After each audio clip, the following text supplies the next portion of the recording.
च्या सुरुवातीलाच बातमी आहे पुण्यातून। पुण्यामध्ये पोर्शे अपघात प्रकरणासंदर्भात महत्त्वाची अपडेट समोर येते।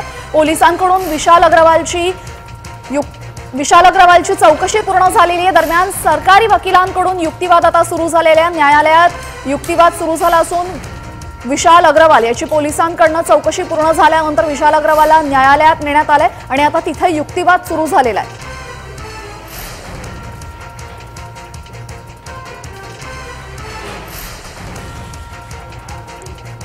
सरकारी वकिलांकडून युक्तिवाद सुरू झालेल्या न्यायालयामध्ये पुण्यातली महत्त्वाची बातमी समोर येते। पुण्यामध्ये विशाल अग्रवालची चौकशी पूर्ण झाल्यानंतर पोलिसांनी त्याला न्यायालयात हजर केलेला आहे। न्यायालयामध्ये सध्या युक्तिवाद सुरू आहे।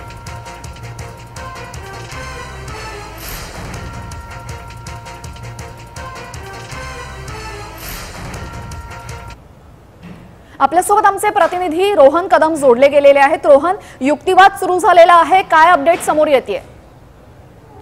नक्कीच खरं तर ज्यावेळेस विशाल अग्रवालला कोर्टासमोर मांडण्यात आलं त्यावेळेस पोलिसांनी रिमांड रिपोर्ट जो सादर केलेला आहे आणि त्याच्यामध्ये जी बातमी आपण दाखवली होती काही वेळापूर्वी की 7 दिवसाची पोलीस कोठडी ते मागू शकतात, 7 दिवसाची पोलीस कोठडी मागितली आहे। परंतु ते मागताना अनेक मुद्दे जे आहेत ते कोर्टासमोर पोलिसांनी ठेवलेले आहेत। त्याचा सगळ्यात महत्त्वाचा मुद्दा म्हणजे ज्यावेळेस विशाल अग्रवाल पळून संभाजीनगरला गेला आणि संभाजीनगरवरून त्याला ताब्यात ज्यावेळेस घेतलं त्यावेळेस त्याकडे एक छोटा नोकियाचा मोबाईल फक्त सापडलेला आहे।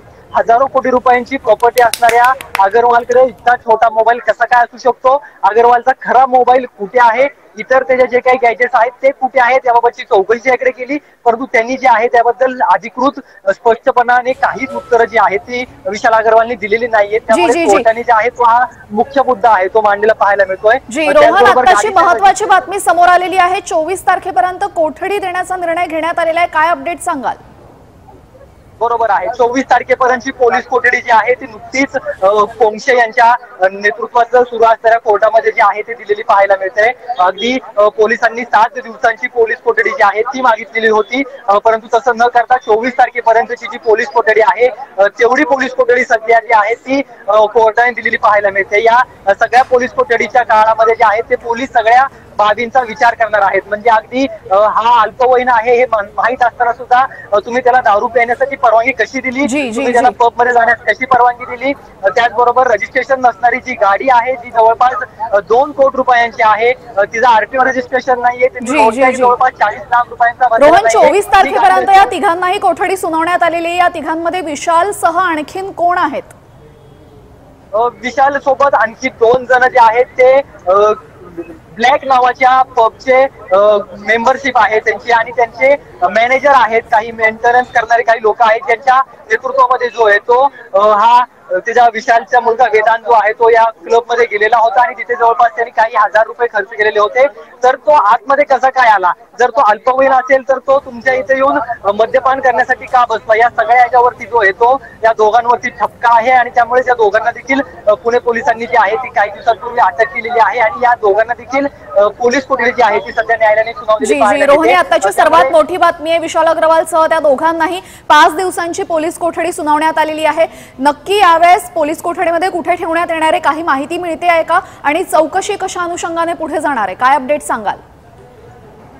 निश्चितपणाने पुणे पोलिसांनी कालपर्यंत या सगळ्यांना जे आहे ते फरसखान्याच्या पोलीस कोठडीमध्ये ठेवलेलं होतं, परंतु आता न्यायालयाने दिलेल्या पोलीस कोठडीमध्ये ते कुठे नेमकं ठेवतील हे पोलीस ठरवतील। काही वेळामध्ये आपल्याला ते समजून जाईल, परंतु यातून जो आहे तो मुख्यतः मोठा तपास पुणे पोलिसांना करायचा आहे।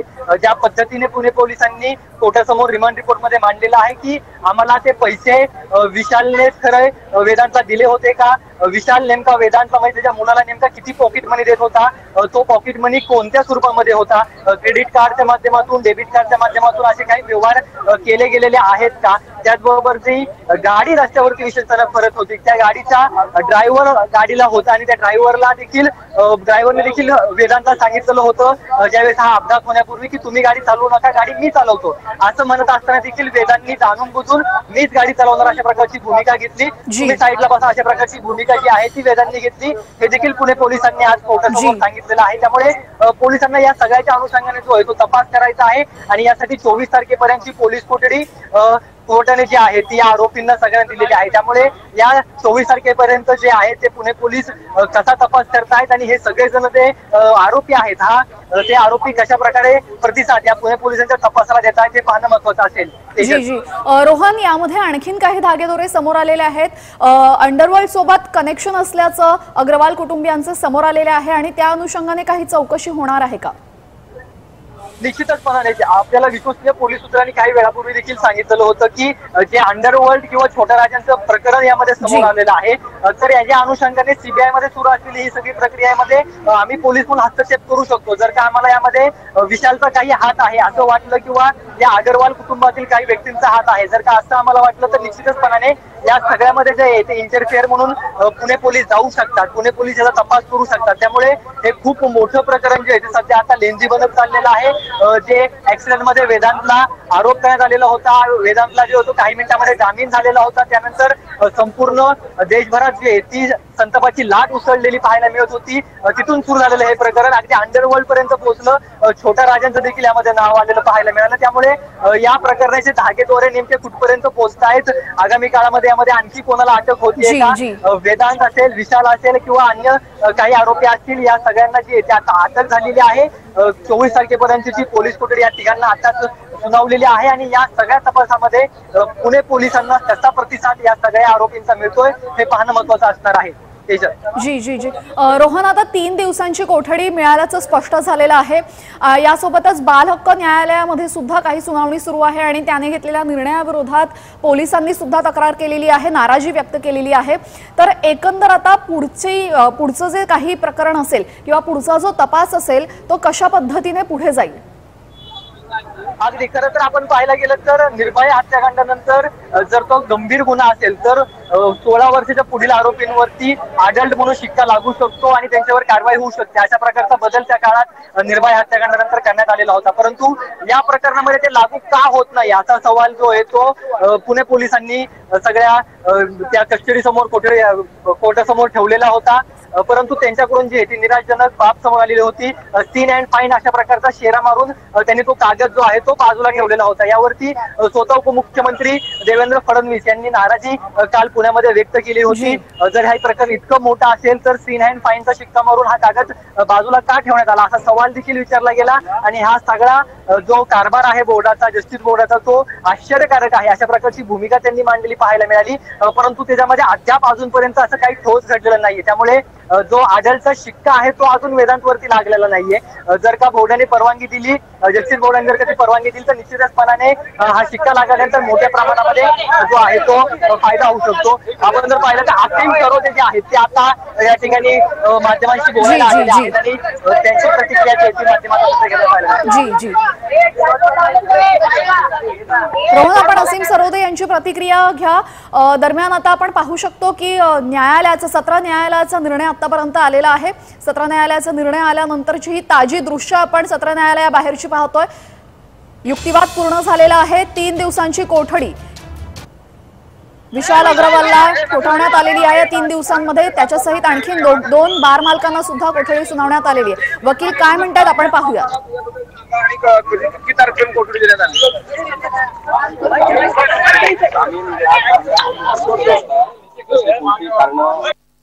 लक्षात घेतले जाऊ शकत नाही असं न्याय जे वकील आरोप करतात त्यांनी आपली व्यवस्थित पार पाडली नाही. जेव्हा की गाडीचं रजिस्ट्रेशन नव्हतं, गाडीवर नंबर सुद्धा नव्हता आणि आपल्या मुलाकडे लायसन्स सुद्धा नाही माहिती असते त्यांनी त्याला गाडी चालवायला दिली. त्यांना याची पूर्ण माहिती आहे की अशा पद्धतीने आपल्या मुलाचं वय 18 वर्ष त्याला पब मध्ये किंवा बार मध्ये पालकाचं लक्षण नाही आणि त्यामुळे नुसार त्यांनी आपल्या पाल्याकडे म्हणजे मुलाकडे दुर्लक्ष केलेलं आहे आणि त्यामुळे हा सगळा जो अपघात घडलेला आहे तो त्याचंच लक्षण आहे की त्यांनी मुलाला जास्तीची नोकरी दिली आणि कोणतंही नियंत्रण मुलावर ठेवलं नाही.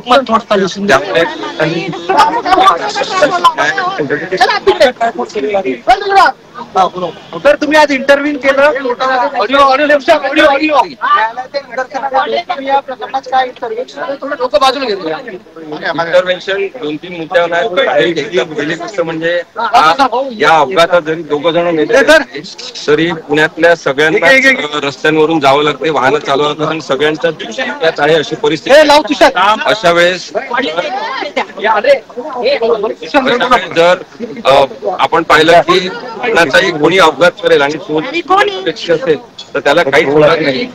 ही जी न्यायाची असमानता आहे ही सुद्धा महत्वाची आहे. आम्ही कोर्टामध्ये सांगितलं की लेखी स्वरूपात सुद्धा दिलं की जर लायसन्स असेल जर त्या मुलाकडे वाहन चालवण्याचं परमिट नसेल तर तो 18 वर्षाच्या आत असेल आणि तरी दारू पिण्यासाठी जाऊ देणं, पब मध्ये जाऊ देणं आणि मग त्यांनी बेदरकारपणे वाहन चालवून अपघात करणं, हे सगळं जे रिझल्ट आहे याचा हा पालक म्हणून त्यांच्या सपेशल अशा अपयशाचा भाग आहे आणि त्यामुळे त्यांची चौकशी झाली पाहिजे. कारण की त्यांनी इतके दिवस कार विकत येऊनही रजिस्ट्रेशन का केलं हा एक मुद्दा आहे.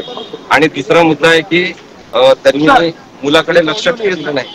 आता याच्यामध्ये कायद्याचे आणखी 1-2 मुद्दे आहेत जे कुणीच लक्षात आणून दिले नसतील तर माझं असं स्पष्ट मत आहे की 2 FIR या केसमध्ये असणं हे अत्यंत चुकीचं आणि बेकायदेशीर आहे. दुसरं, आतापर्यंत सगळी चर्चा सुरू आहे पण एकही प्रोव्हिजन, एकही कलम दारूबंदी कायद्याचं पोलिसांनी लावलेलं नाही, ज्याला प्रोहिबिशन ऍक्ट असं म्हणतात. तर दारूबंदी कायद्यानुसार FL1, FL2, FL3 हे लायसन्सचे प्रकार आहेत आणि जे पब बार वगैरे असतात त्यांना तशा प्रकारचे लायसन्स दिलेले असतात, त्यांच्याकडे परमिट असते. त्या परमिट नुसार कोणाला परवानगी द्यायची हे ठरलेलं असते. ज्यांचा जो परमिट नाही त्यांच्यासाठी परमिटची किंवा छोट्या पावत्यांची व्यवस्था असते. या सगळ्या गोष्टींचं रजिस्टर मेंटेन केलं पाहिजे. त्यामुळे दारूबंदी कायद्याची पूर्णपणे अंमलबजावणीच होत नसताना पोलिसांनी दारूबंदीचं कलम का लावलं नाही हा एक महत्वाचा मुद्दा आहे. सर राहुल गांधींचा गैरसमज झाला असं नेमकं काय म्हणायचं? राहुल गांधींचा गैरसमज झालेला आहे आणि सगळ्यांचाच तसा झालेला आहे की या मुलाला केवळ जामीन दिलेला आहे, त्याला काही मोकळं सोडून दिलेलं नाहीये, मोकळं सोडलेलं नाहीये. त्यामुळे जामीन करत असताना ज्युव्हेनाईल जस्टिस ऍक्ट मध्ये जी प्रोव्हिजन आहे ती सुधारणावादी शिक्षेची किंवा अटींची आहे, त्याला काही अटींवर सोडलेलं आहे. त्यामुळे सगळ्यांनीच निबंध दिला की त्यांना सोडतील असा जो काही समज झालेला आहे तो भावनाशील समज आहे आणि लोकांनी त्याच्याबद्दल तर नक्की विचार केला पाहिजे. राहुल गांधींनी पण जे काही ट्विट केलेलं आहे किंवा व्हिडिओ केलेला आहे त्याच्यामध्ये सुद्धा गैरसमज आहे असं दिसते की त्यांना आरोपीला सोडूनच दिला जणू काही असा त्यांचा समज झाले. सर हिंदीमध्ये घ्या, हिंदीमध्ये घ्या, सर हिंदीमध्ये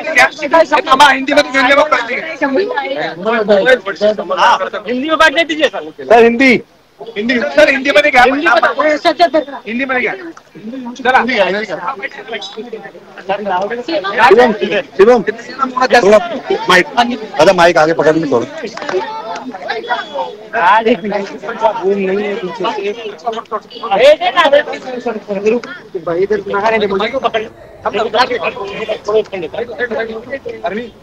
रोल का